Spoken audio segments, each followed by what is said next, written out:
ফেসিবাদ শুধু সরকারে কায়েম করে নাই, রাষ্ট্র এবং জনগণের উপর ভয়াবহভাবে চেপে বসেছিল। এই ফেসিবাদ, এই দুর্নীতির চক্র, এই লুটেরারা, খুনি সরকার এবং তার সমস্ত ব্যবস্থাপনা থেকে বেরিয়ে আসার জন্যই একটি নূতন বাংলাদেশ গড়ার স্বপ্নের জন্যই আমাদের এই সংস্কারের প্রয়োজন। এই সংস্কারের রূপরেখা আপনাদের সামনে আসবে, জাতীয়ভাবে আলোচিত হবে, রাজনৈতিক দলগুলোর সাথে পরামর্শ হবে, তারপরে আমরা এটাকে কিভাবে কার্যকর করব ইনশাল্লাহ আপনারা সেটা দেখবেন। বাংলাদেশ ২৪-এর এই বিপ্লবে নতুন করে স্বাধীনতা পেয়েছে। আমরা নতুন করে একটি বাংলাদেশ পেয়েছি, একটি নতুন বাংলাদেশ আমরা পেয়েছি। আমাদের অসংখ্য ভাইয়েরা বোনেরা রক্ত দিয়েছেন, শাহাদত বরণ করেছেন, আহত আর পঙ্গু হয়েছেন। ২৪-এর এই বিপ্লবে যারা রক্ত দিয়েছেন, আমরা সবার জন্য আল্লাহ সুবহানাহু ওয়া তাআলার কাছে তাদেরকে যাতে আল্লাহ রাব্বুল আলামিন মাফ করেন, তাদের সমস্ত ভুল ত্রুটিকে আল্লাহ মাফ করুন, আর তাদেরকে যাতে শহীদ হিসাবে কবুল করেন আল্লাহ রাব্বুল আলামিনের কাছে সেই দোয়া আমরা করছি। বিশেষ করে আমাদের সে সমস্ত ভাই বোনরা যারা আহত হয়েছেন, হাত হারা, চোখ হারা, পা হারা, শরীরের বিভিন্নভাবে আঘাতে জর্জরিত হয়, যারা পঙ্গুত্বকে বরণ করে নিতে বাধ্য হয়েছে, আমরা তাদের জন্য দোয়া করছি আল্লাহ রাব্বুল আলামিন তাদেরকে সুস্থতা নিয়ামত দান করুন। বিগত 15.5 বছর 2009 সাল থেকে আরম্ভ করে 24-এর এই আগস্ট পর্যন্ত অসংখ্য জুলুম, নির্যাতনা, নিপীড়ন হয়েছে। একটি দেশের মানুষের উপর, জনগণের উপর, জনগণের সরকার থাকলে যেটা হওয়ার সেটা হয় নাই। যে সরকার এখানে ছিলেন তারা গায়ের জোরে এই দেশে তারা চেপে বসেছিলেন। ক্ষমতার মসনদে তারা এসে জনগণকে শুধু হত্যা, লুটপাট করেন নাই, আমাদের পুরো জাতিসত্তাকে তারা ধ্বংস করেছে। একটি ভয়ঙ্কর দুঃস্বপ্নের মধ্য দিয়ে জাতি বিগত 1.5 যুগ অতিবাহিত করেছে। 2006 সালের ফখরুদ্দিন মঈনুদ্দিন সাহেবরা যখন আসেন, 28 অক্টোবরের লগিবৈঠার তাণ্ডবের পরে, কুখ্যাত সেই 111 আপনারা জানেন, এরপর থেকেই বাংলাদেশ তার দিক হারিয়েছে। বাংলাদেশ তার অস্তিত্বের সংকটে পড়েছে। বাংলাদেশকে গভীর চক্রান্ত আর ষড়যন্ত্রের জালে চতুর্দিকে ঘেরাও করে ফেলা হয়েছে। এই বিগত 1.5 যুগ ছিল বাংলাদেশের ইতিহাসের সবচেয়ে কালো অধ্যায়। সবচেয়ে ভয়ঙ্করতম সময় গিয়েছে বিগত 1.5 যুগ।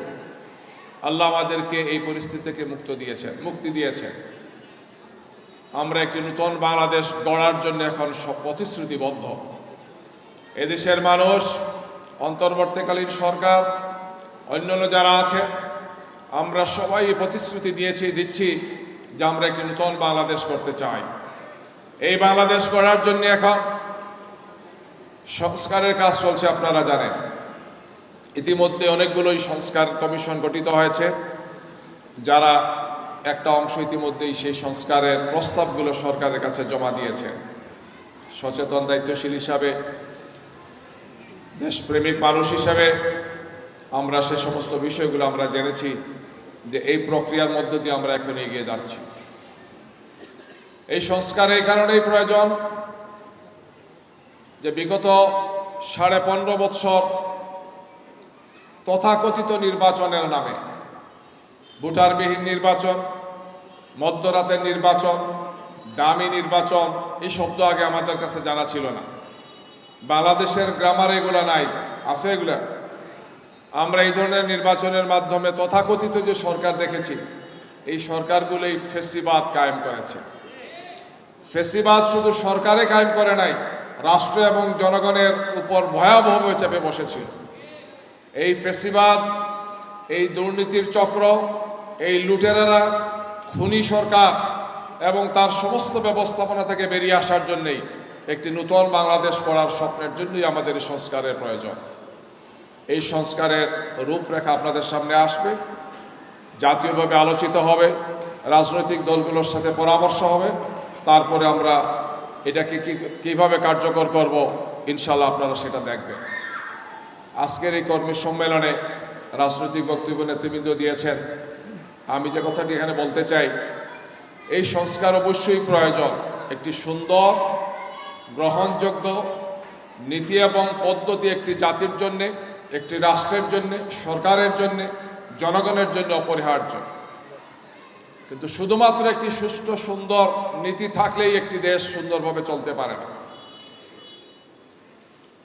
আমেরিকাতে আপনারা দেখেছেন, লস অ্যাঞ্জেলস, ক্যালিফোর্নিয়া এখন ভয়াবহ দাবানল হচ্ছে। আমেরিকার সবচেয়ে বড় বড় ধনীরা, বিলিয়নাররা সেখানে থাকে। শত শত কোটি ডলারের বাড়ি সেখানে তারা করেছেন। ভয়াবহ সেই দাবানলে সব জ্বলে পড়ে সাফ হয়ে যাচ্ছে। আর এর মধ্যে একদল লোক এসে লুট করছে, ডাকাতি করছে। এত উন্নত দেশ, এত উন্নত আইন, এত উন্নত প্রক্রিয়া, এত উন্নত ব্যবস্থাপনা, মানুষের মর্মগজ পরিবর্তন না হলে শুধু একটি সুন্দর নীতি আর পদ্ধতি দিয়ে একটি দেশকে মানবিক দেশে পরিণত করা যায় না, মানবিক সমাজ হয় না। বাংলাদেশ জামাত ইসলামের প্রতিষ্ঠা এই কারণেই অপরিহার্য ছিল। জামাত ইসলামী এই কারণে প্রতিষ্ঠা হয়েছে যে আমরা আল্লাহর এই জমিনকে আল্লাহর দেওয়া বিধানের ভিত্তিতে আমরা দেখতে চাই। মানুষের তৈরি করা আইন দিয়ে, মানুষের তৈরি করা মতবাদ দিয়ে কখনো শান্তি আসতে পারে না। শান্তি আসতে পারে না বলেই আল্লাহ রাব্বুল আলামিন যুগে যুগে নবী এবং রসুল পাঠিয়েছেন এবং তাদের সাথে কিতাব দিয়েছেন, তাদের সাথে ওয়াহি দিয়েছেন, ওয়াহির মাধ্যমে কিতাব দিয়েছেন। আল্লাহর পক্ষ থেকে এই বিধান সর্বোত্তম বিধান, সর্বশ্রেষ্ঠ বিধান হচ্ছে আল্লাহর দেওয়া বিধান। আর আল্লাহর পক্ষ থেকে যারা আসছে তারা ছিলেন সর্বশ্রেষ্ঠ মানুষ। মানব জাতির ইতিহাসের সর্বশ্রেষ্ঠ সর্বোত্তম মানুষ ছিলেন নবী এবং রাসূলগণ। মানবীয় গুণাবলী, যোগ্যতা, ব্যক্তিত্ব সব দিক থেকে পৃথিবীর ইতিহাস আর এই ধরনের কোনো মানুষ দেখেনি। আল্লাহ এই বিধান দিয়েছেন, সর্বশ্রেষ্ঠ মানুষ দিয়েছেন। উদ্দেশ্য ছিল সেটাই যে মানুষের এই সমাজকে আল্লাহর ইচ্ছার সমাজে পরিণত করবে।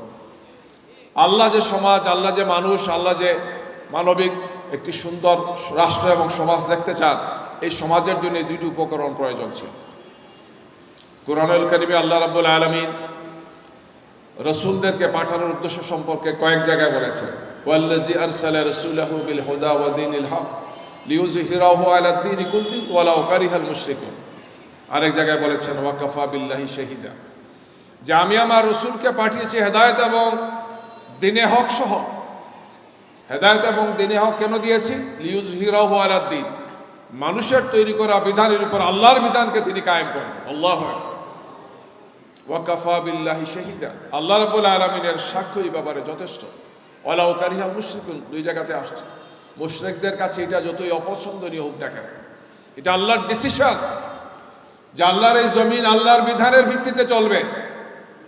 আল্লাহর বিধান কোনো মানুষের তৈরি করা বিধানের সাথে কোনো তুলনা তার হয় না। একমাত্র স্বচ্ছ, সুন্দর, যথার্থ, প্রকৃত বিধান হচ্ছে আল্লাহর দেওয়া বিধান। আর এই বিধানের ভিত্তিতে ব্যক্তি, পরিবার, সমাজ এবং রাষ্ট্র চললেই সেটা প্রকৃত মানবিক সমাজ হয়। জামাত ইসলামী তার গঠনতন্ত্রে, জামাত ইসলামী তার কর্মসূচিতে, জামাত ইসলামী তার সমস্ত কার্যক্রমে আল্লাহর বিধানকে এবং রসুলের সুন্নাহকে ধারণ করছে। জামাত ইসলামীর কর্মী ভাইয়েরা আমরা যারা এখানে আজকে এসেছি, আমাদেরকে মনে প্রাণে এই বিষয়গুলো ভালো করে বুঝে নিতে হবে। জামাত ইসলামীর কাজ আরম্ভ হয় জামাত ইসলামের দিকে আহ্বানের মাধ্যমে নয়, জামাত ইসলামীর আমির সাহেবদের দিকে নয়, জামাত ইসলামীর নেতাদের দিকে আমাদের আহ্বান নয়। জামাত ইসলামীর আহ্বান হচ্ছে আল্লাহ রাব্বুল আলামিনের দাসত্ব আর গোলামির দিকে আহ্বান। জামাত ইসলামীর আহ্বান হচ্ছে তার রাসূলের আনুগত্যের দিকে আহ্বান। মানুষের মন মগজ, চিন্তা চেতনা স্বচ্ছ, সুন্দর, ভালো হওয়ার জন্য এর দ্বিতীয় কোনো বিকল্প কিছু নেই। যতক্ষণ পর্যন্ত না মানুষ আল্লাহকে রব হিসাবে, প্রভু হিসাবে, আল্লাহর দাসত্বকে গ্রহণ করে না নিয়েছে আর তার রাসূলের আনুগত্য যতক্ষণ পর্যন্ত করে না, ততক্ষণ পর্যন্ত কোনো সমাজ ভালো হতে পারে না। সমাজ ভালো, সুন্দর হওয়ার জন্য এটাই হচ্ছে অপরিহার্য বিধান।